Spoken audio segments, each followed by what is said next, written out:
Hello, everyone, and welcome to California Transportation 101, a comprehensive overview of how transportation works in California.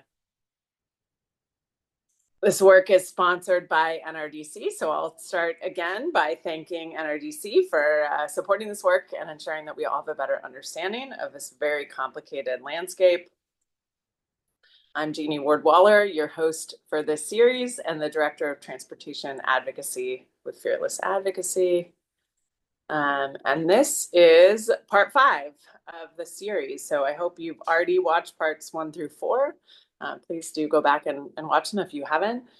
This is the part where we are going to focus on some of the recent policies in California that are guiding how we're investing in transportation. All right, and this is just a quick agenda for this part. I'm going to talk about a major policy, Senate Bill 1, that increased the gas tax and is driving a lot of how we invest in transportation. I'll also talk about a couple of the key climate laws. I'm going to talk about CAPTI, or the Climate Action Plan for Transportation Infrastructure. Talk about equity goals established by the state, CalSTA, the State Transportation Agency's Core 4 initiatives, which they talk about quite a lot in terms of accomplishments and goals. I'm going to highlight 2 very recent state laws, SB 960, which is the Caltrans Complete Streets Act, and then SB 695, which is a law that requires reporting from Caltrans on some specific outcomes on the state highway system. All right, let's dive in. So Senate Bill 1 was passed in 2017 and significantly increased the funding and the revenue that's raised for transportation in the state. The real crux of Senate Bill 1 was to focus on maintenance of our crumbling infrastructure. So Fix It First was talked about a lot, both for our roads and highways, as well as local streets and roads. So there was, roughly equal investment in the SHOP, or the State Highway Operation and Protection Program, and a big chunk that went to local cities and counties for maintenance of those local roads. I talked about the funding pot, the road maintenance and rehab account, in the funding section, so please go back and watch that. But that is a new account that was created in SB 1 to fund a lot of that maintenance. But importantly, Senate Bill 1 also made a major new investment in multimodal infrastructure, and there was an additional $100 million continuously appropriated to the Active Transportation Program. There was also quite a bit of transit investment that was increased in Senate Bill 1. So it wasn't just about maintenance of roads, it was also about expanding sustainable transportation. Created several new competitive grant programs, which are awarded by the California Transportation Commission. And those are, varying in terms of their outcomes, in terms of what investments they're making. And we, as advocates, focus a lot on those competitive grant programs because they are discretionary. And I said this already, but Senate Bill 1 also increased active transportation and transit investment, which we were very pleased to see. All right, I want to just highlight some of our key climate laws, and I'll focus on the 3 in the middle that I've highlighted in yellow. These date back to AB 32 in 2006, so I'll just quickly mention AB 32 was the first statewide greenhouse gas emission reduction target that was established for the state across all sectors, so not specific to transportation. It also requires that CARB, or the Air Resources Board, develop a statewide climate change scoping plan. And then in 2008, that was when SB 375 was passed. I talked about that law quite a bit and went into depth in the planning section, so go back and watch that if you missed it. But SB 375 required that regional transportation plans also demonstrate a greenhouse gas emissions target, that it's possible to essentially design our transportation and land use investment over the next 20 plus years to reach a future greenhouse gas reduction target. And those targets are set also by CARB.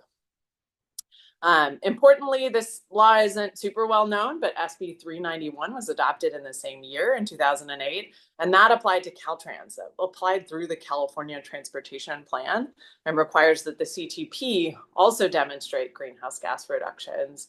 And important nuance here, the CTP is not a fiscally constrained plan. It doesn't include a specific project list, but it is required to demonstrate an 80% greenhouse gas reduction by 2050. So a much larger reduction than what the regions are required to show in their regional transportation plans.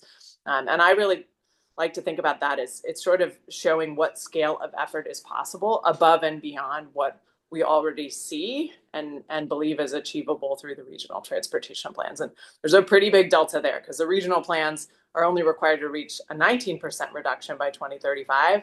And then we've got to get another essentially 60% of reductions out of our transportation system based on what the CTP shows us. So that's another important law that we don't think about a lot because there's just less focus on the CTP.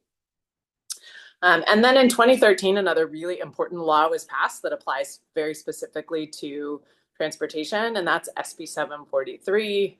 And this was a change to CEQA, or the California Environmental Quality Act.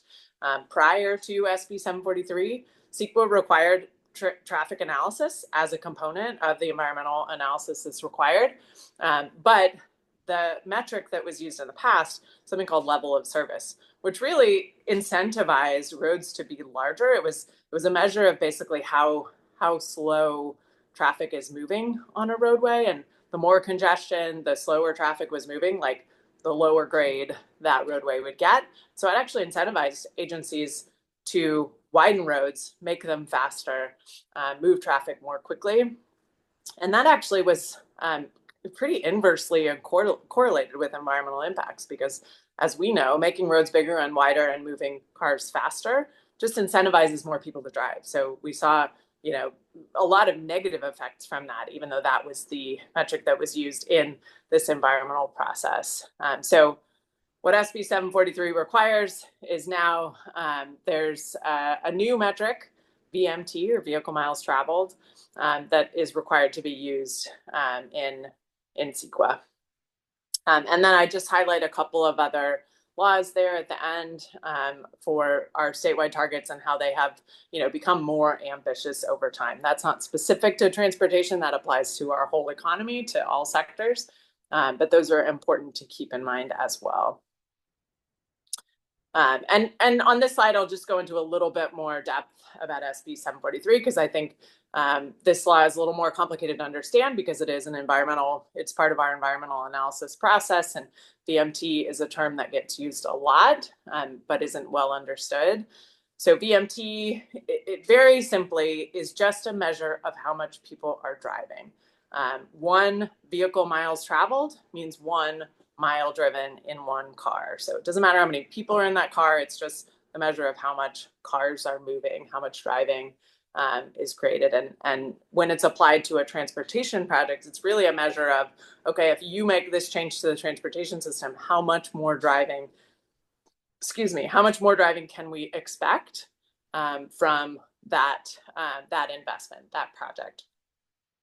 And the VMT is required by SB 743 to be used in the environmental impact report, the EIR.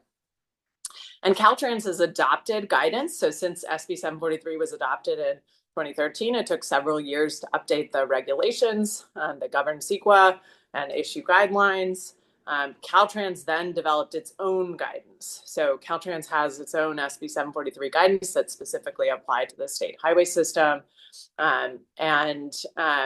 Also that guidance also requires VMT to be the metric for any projects on the state highway system. The goal being any new driving generated by projects on the state highway system should be fully mitigated. So if there's a widening project that's going to increase VMT, the goal is for that project to also fully mitigate that VMT with other kinds of investments that are going to reduce driving and give people alternatives. And the result of that is really that now in very recent years, Caltrans adopt their guidance in 2020. So we've only had a few years of evidence of the effects of that. But really the result that we are starting to see is that highway projects, particularly these major capacity increasing projects on our highways, now include more transit and active transportation investments as this mitigation, as the mitigation of the VMT increases. And I linked to a fact sheet there, a VMT fact sheet at the bottom of the slide that can give you more information and talking points on VMT.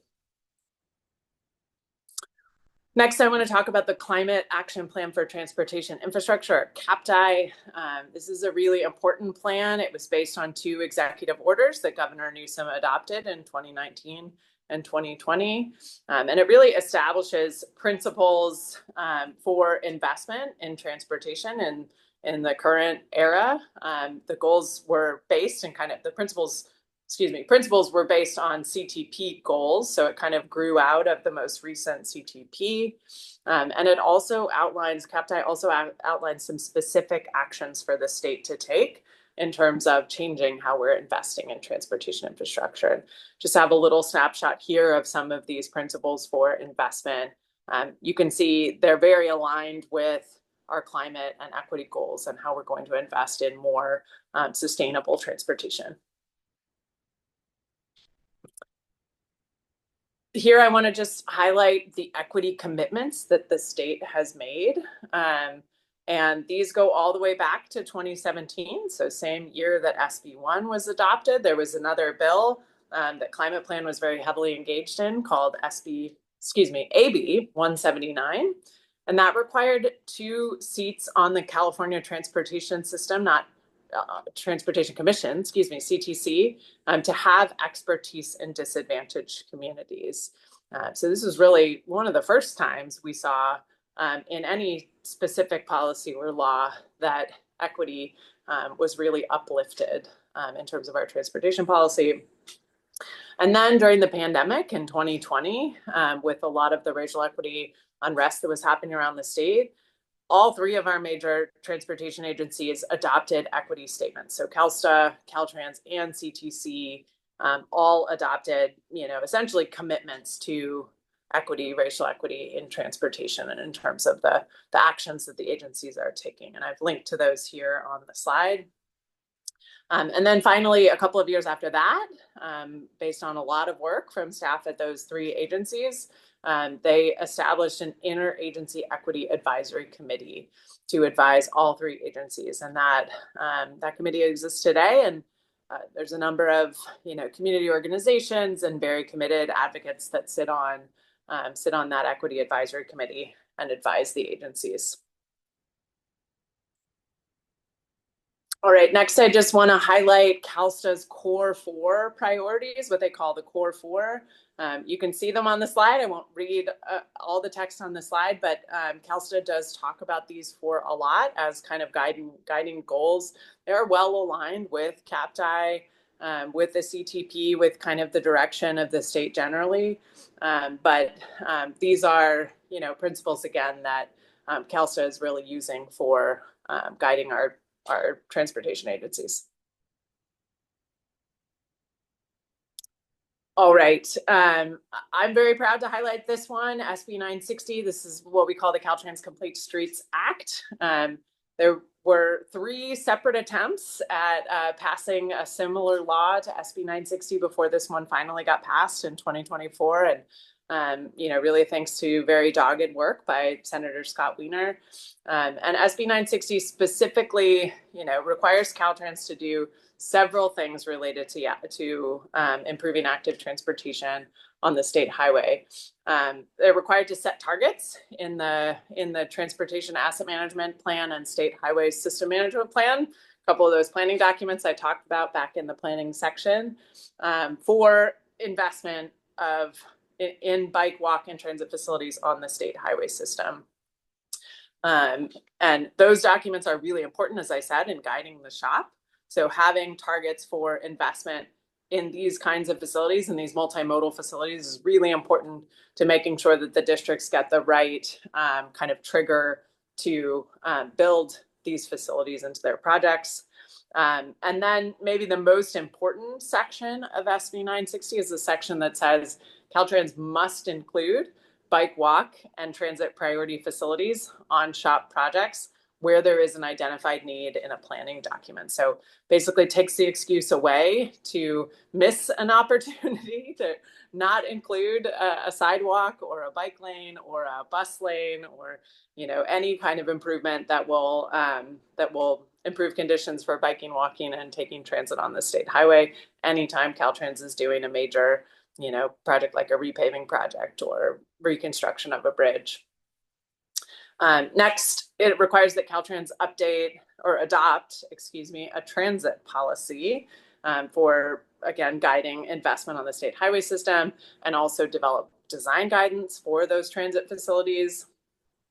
And then last but not least, requires Caltrans to update the permit process for any time a local city street crosses the state highway, for example, that local agency, that city has to go get a permit. It's called an encroachment permit from Caltrans, and SB 960 requires that encroachment permit really be streamlined for local complete streets projects. So another really important piece of the bill. And advocates are tracking implementation of this law very closely. All right, last but not least, I want to highlight SB 695. This is a bill that was authored by Senator Lena Gonzalez in 2023.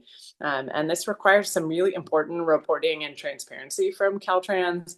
Caltrans produces something that they call the State Highway System Outcomes Report as a result of this bill. And we've seen a 2025 version of that report, and then just in the new year, in 2026, they provided an updated version. And essentially, it's the data is showing how many new lane miles are being added to the system, what are the impacts of those lane miles, of those highway widening projects, such as are they displacing homes or businesses, and also to report on how many more projects are in the pipeline. And I just included a couple of the data points from the first set of data that we've seen so far been produced, which included a 5-year, now 6-year look back in the first 2 versions of this report. But Caltrans, basically what we see in that data is that Caltrans added 764 new lane miles to the state highway system for the projects that were completed in that window of time, 2018 to 2024. Those projects resulted in the destruction of over 850 homes and businesses for highway widening. So really big impact on those local communities where those projects exist. And Caltrans also reports that there are more than 2,000 more projects in the pipeline that could have similar impact. So just the scale of, impact from our investment in the state highway system is really significant. And I also just, on the right side of the slide here, I show a little snapshot taken from some mapping work that the Green Lining Institute has done, where they're actually taking this data as Caltrans produces it, and they are putting it, they're mapping it in GIS and putting it out so that it's easier to interact with and see, where are these projects, what impacts are they having, which communities are they impacting. So that is really important work to help with the transparency here. And with that brings me to the end of part 5 on our guiding policies for transportation investment. You should now have a better understanding of the policies that are guiding the work of improving transportation in the state. Please feel free to go back and watch the first 4 parts, and come back for part 6, where we'll talk about some of the key opportunities for advocacy. And you can find today's slides in the video description.